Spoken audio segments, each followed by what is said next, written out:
hilang sendiri.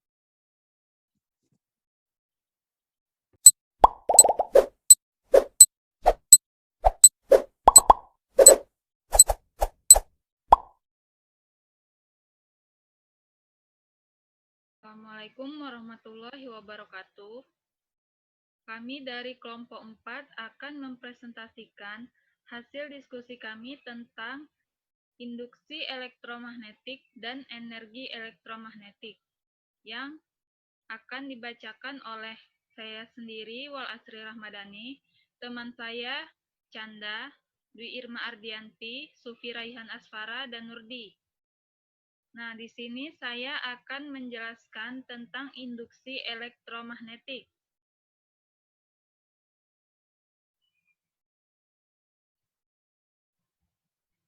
Induksi elektromagnetik itu merupakan peristiwa munculnya gaya gerak listrik atau sering disebut dengan GGL di dalam suatu kumparan atau konduktor.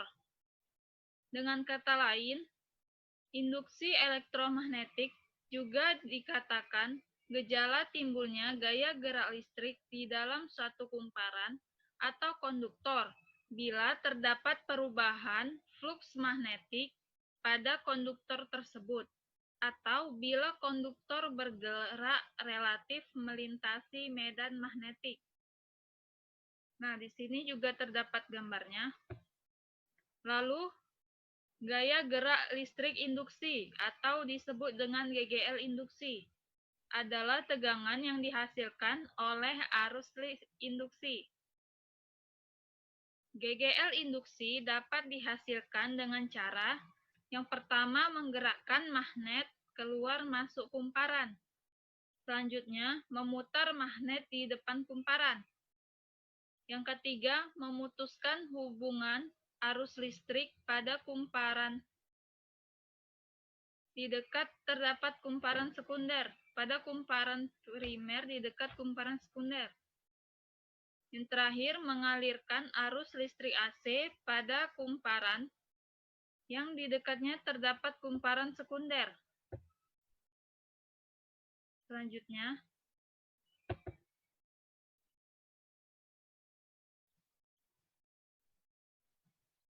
GGL induksi dipengaruhi oleh kawat yang bergerak dalam medan magnet, sehingga mengakibatkan perubahan luas bidang kumparan.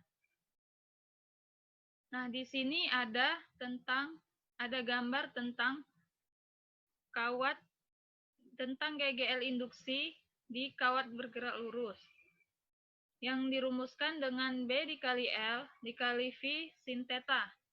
Selanjutnya,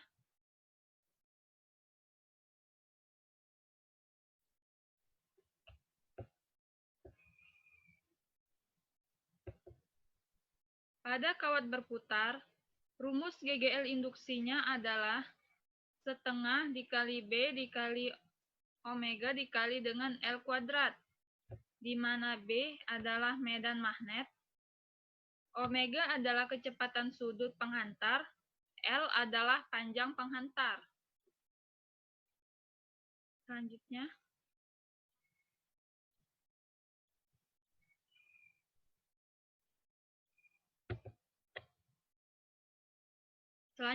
adalah hukum Faraday.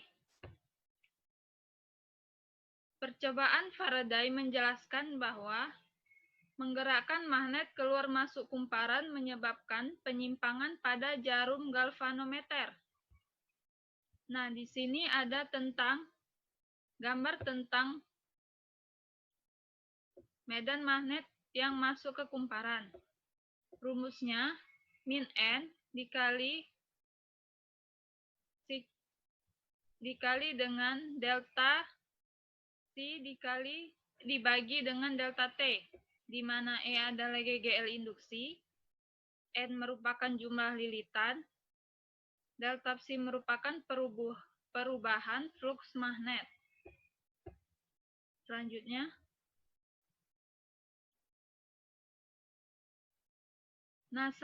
itu ada tentang induktansi. Induktansi merupakan sifat sebuah rangkaian listrik atau komponen yang menyebabkan timbulnya GGL di dalam rangkaian sebagai akibat perubahan arus yang melewati rangkaian atau akibat perubahan arus yang melewati rangkaian tetangga yang dihubungkan secara magnetis. Atau dapat dirumuskan L sama dengan 1H sama dengan 1 VDL per dt sama dengan 1 volt per ampere per sekon. Nah, selanjutnya akan dijelaskan oleh teman saya Canda. Kepada Canda saya persilahkan.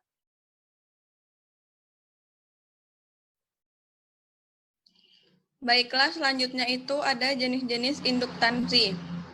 Yang pertama itu induktansi bersama.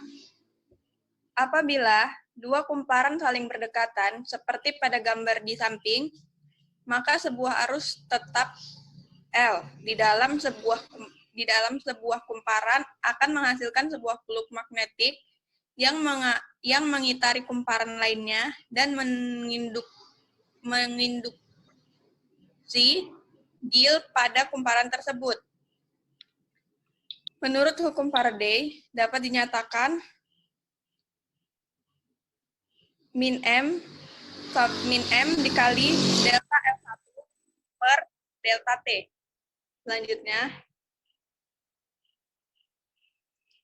Selanjutnya itu ada induktansi diri.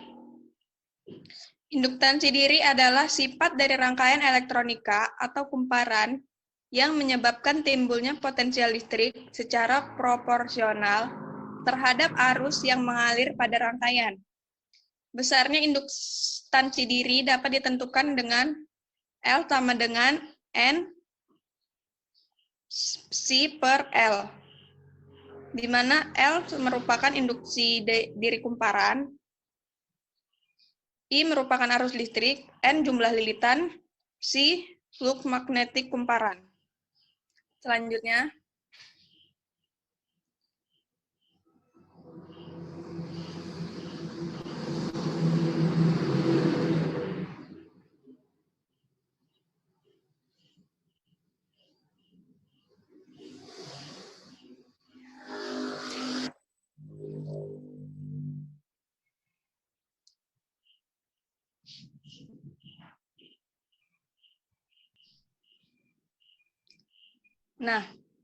materi selanjutnya yaitu radiasi elektromagnetik.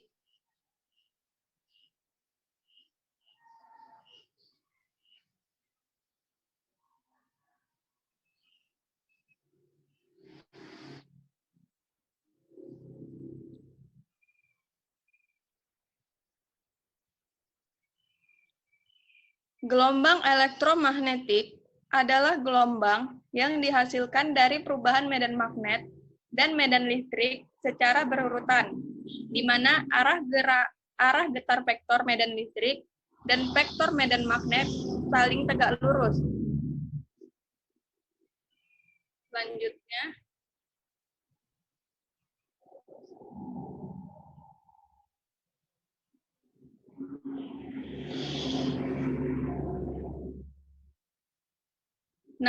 menurut teori Maxwell, jika perubahan medan magnet dapat menghasilkan medan listrik, maka sebaliknya, perubahan medan listrik dapat menghasilkan medan magnet. Selanjutnya,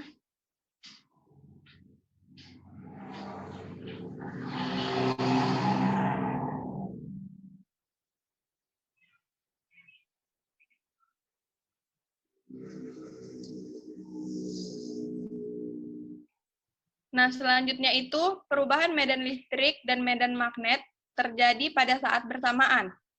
Medan listrik dan medan magnet memiliki harga maksimum dan minimum pada saat dan tempat yang sama. Berikut merupakan ilustrasinya.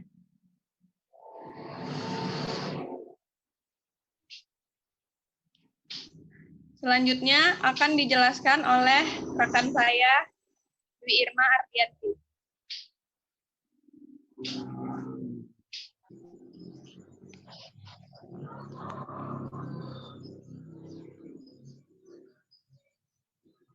Selanjutnya, gelombang elektromagnetik tidak memiliki muatan. artinya tidak dapat disimpangkan dalam medan listrik maupun medan magnet, dan merambat dalam arah garis lurus. Alah E dan B saling tegak lurus, dan keduanya tegak lurus terhadap arah rambat gelombang. Gelombang elektromagnetik adalah gelombang transversal.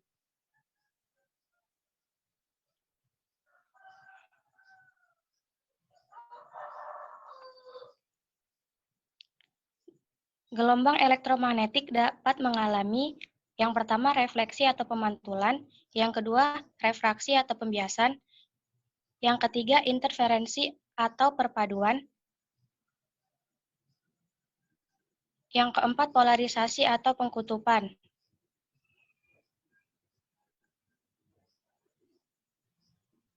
Selanjutnya, cepat rambat gelombang elektromagnetik. Cepat rambat gelombang elektromagnetik hanya dipengaruhi oleh yang pertama, sifat kelistrikan atau permisivitas listrik, yaitu untuk ruang hampa rumusnya adalah epsilon 0 sama dengan 8,85 dikali 10 pangkat min 12 C per Newton meter kuadrat. Untuk sifat kemagnetan atau permeabilitas magnet, untuk ruang hampa, mu 0 sama dengan 4V dikali 10 pangkat min 7 Wb per AM.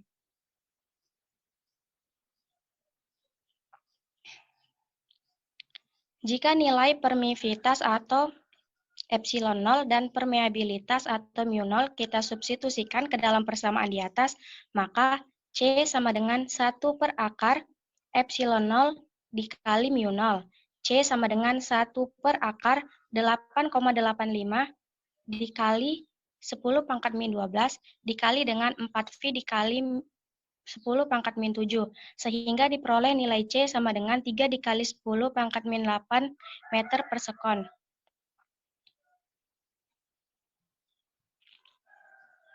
Selanjutnya yaitu panjang gelombang dan frekuensi. Cepat rambat gelombang elektromagnetik dinyatakan dengan panjang gelombang dan frekuensi, di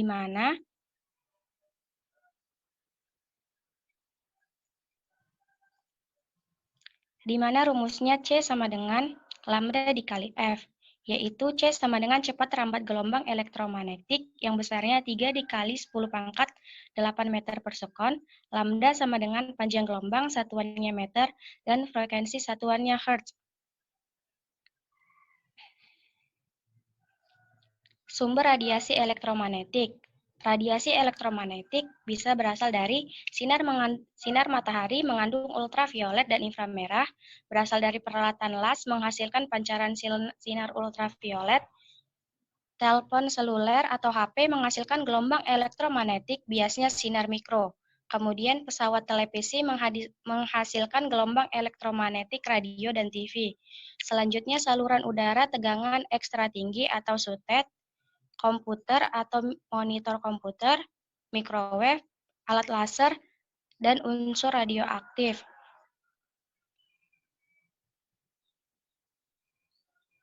Nah, berikut adalah gambar spektrum gelombang elektromagnetik. Selanjutnya,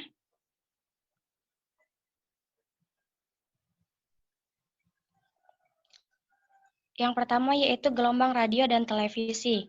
Gelombang radio dihasilkan oleh muatan listrik yang dipercepat melalui kawat penghantar. Gelombang TV mempunyai frekuensi lebih tinggi daripada gelombang radio. Gelombangnya merambat lurus dan tidak dipantulkan oleh atmosfer bumi, sehingga diperlukan relay.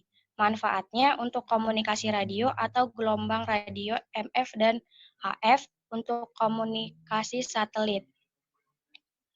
Nah, selanjutnya akan dijelaskan oleh teman saya, Sufi Raihan Asparah. Selanjutnya kita masuk ke dalam gelombang mikro. Gelombang ini digunakan untuk alat komunikasi, peralatan memasak, dan radar. Pada radar, radio, detecting and ranging yang bertindak sebagai pemancar dan penerima gelombang elektromagnetik adalah antenanya. Jarak benda S sama dengan C kali T per 2. C sama dengan 3 kali 10 pangkat 8. T sama dengan waktu bolak-balik.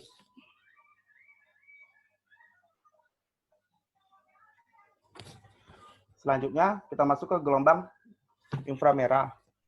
Sinar ini banyak digunakan untuk memotret permukaan bumi dari ruang angkasa maupun pada saat suasana berkabut dan gelap. Untuk terapi fisik, menyembuhkan penyakit cacar dan encok. Perhatikan jika sebuah objek dipotret dengan menggunakan kamera yang peka dengan sinar inframerah, seperti gambar ini.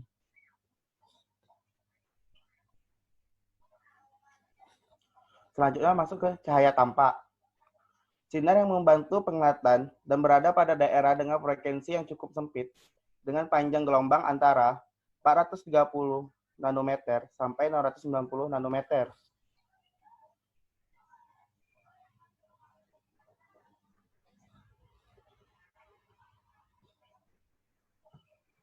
Mata normal manusia akan dapat menerima panjang gelombang dari 400 nanometer sampai 700 nanometer. Meskipun beberapa orang dapat menerima panjang gelombang dari 380 sampai 780 nanometer, salah satu aplikasi dari sinar tampak adalah pengguna sinar laser dalam serat optik pada bidang telekomunikasi. Sinar ultraviolet. Sinar ultraviolet mempunyai frekuensi antara 10⁻15 Hz hingga 10⁻16 Hz. Juga disebut gelombang pendek atau shortwave. Untuk proses fotosintesis pada tumbuhan, membantu pembentukan vitamin D, membunuh kuman penyakit, menyuci hamakan ruangan sakit berikut instrumen-instrumen pembedahan, memeriksa keaslian tanda tangan di bank-bank.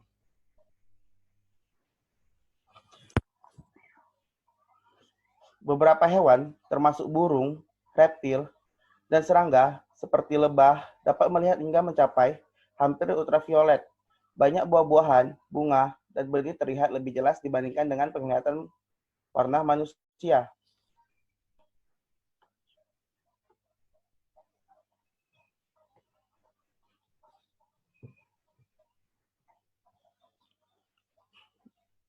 Selanjutnya, ke sinar X. Sinar X radiasi elektromagnetik dengan panjang gelombang antara 10 nanometer ke 100 bm. Frekuensi dalam jangka 10⁻16 Hz sampai 10⁻20 Hz. Selanjutnya akan dijelaskan oleh rekan saya, Nurdi.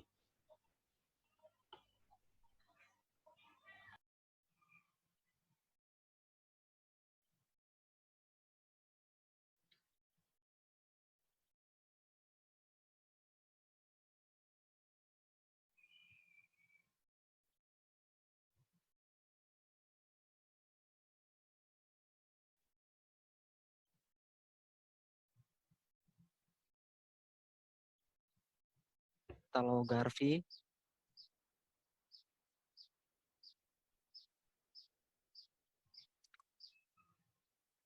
Sinar X umumnya digunakan dalam diagnosis medikal dan kristalografi sinar X. Sinar X adalah bentuk dari radiasi ion dan dapat berbahaya, serta digunakan memeriksa barang-barang di bandara udara atau pelabuhan.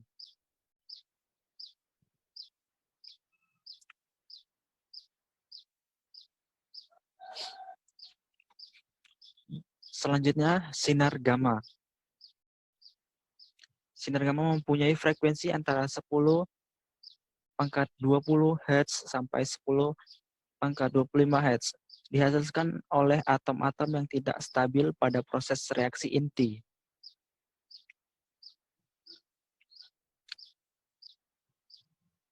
Dimanfaatkan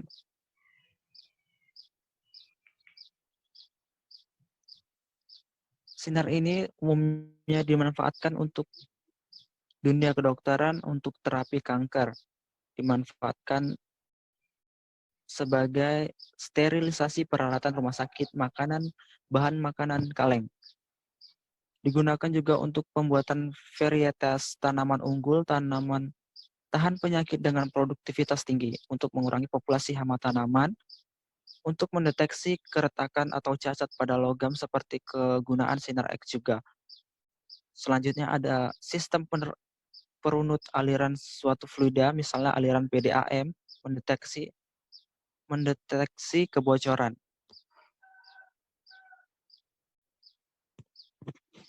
Bahaya radiasi elektromagnetik.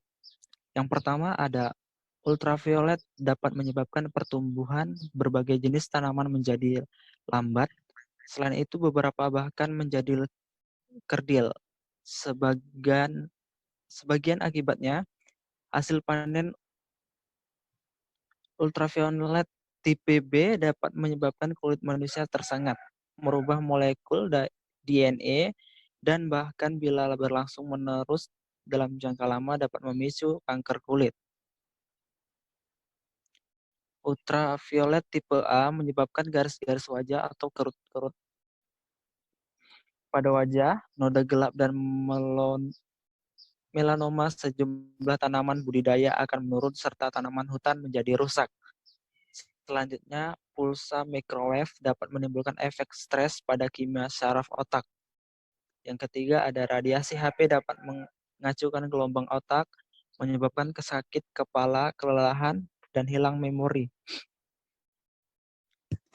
Selanjutnya, dampak negatif Wi-Fi sehubungan dengan radiasi elektromagnetik, keluhan nyeri di bagian kepala, telinga, tenggorokan, dan beberapa bagian tubuh lainnya. Selanjutnya dapat menyebabkan kemandulan pada sinar gamma. Selanjutnya dapat menyebabkan kerusakan sel atau jaringan hidup manusia pada sinar X dan terutama sinar gamma.